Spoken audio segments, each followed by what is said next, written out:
વડોદરાના નટુભાઈ સર્કલ નજીક આવેલા ખાનગી મોલમાં આગની ઘટનાના પગલે અફડાતફડી મચી ગઈ હતી। 3 કરતાં વધુ ફાયર ફાઇટરો ઘટનાસ્થળે પહોંચ્યા હતા। મોલના ચોથા માળે આગ લાગી છે। ફાયર વિભાગ દ્વારા સ્નોર સ્કેલ અને કેમેરા સહિતની અદ્યતન ટેકનોલોજીનો ઉપયોગ કર્યો છે।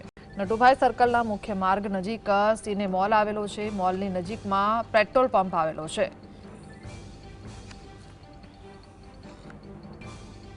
સંવાદદાતા રૂપેશ જોડાયા છે। જી રૂપેશ।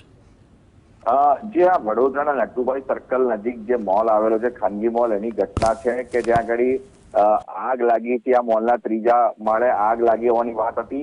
ફાયર બ્રિગેડ ઘટના સ્થળે પહોંચી ચૂક્યું છે। મેજર કોલ જાહેર કરાયો છે। એક તબક્કે અફડાતફડીનો માહોલ હતો, પરંતુ ફાયર વિભાગે જે સ્નોર સ્કેલ હોય છે, સ્નોર સ્કેલ અને જે કેમેરા છે એનો ઉપયોગ કર્યો। અંદર બીજી આગ લાગી છે કે કેમ, એટલે એના વડે આગ પર જે હાલ એવા પણ સમાચાર આવી રહ્યા છે કે આગ પર સંપૂર્ણપણે કાબુ મેળવાઈ ચૂક્યો છે। એક તબક્કે બાજુમાં જે પેટ્રોલ પંપ આવેલો છે, એટલે ત્યાં કંઈક માહોલ બગડે નહીં એના માટે પેટ્રોલ પંપથી ફિલિંગનું કામકાજ બંધ કરાવી દેવામાં આવ્યું હતું અને રસ્તો જે કોર્ડન ઓફ કરાવી દેવાનો હતો, પણ હાલ જે સ્થિતિ છે એ નિયંત્રણ હેઠળ છે।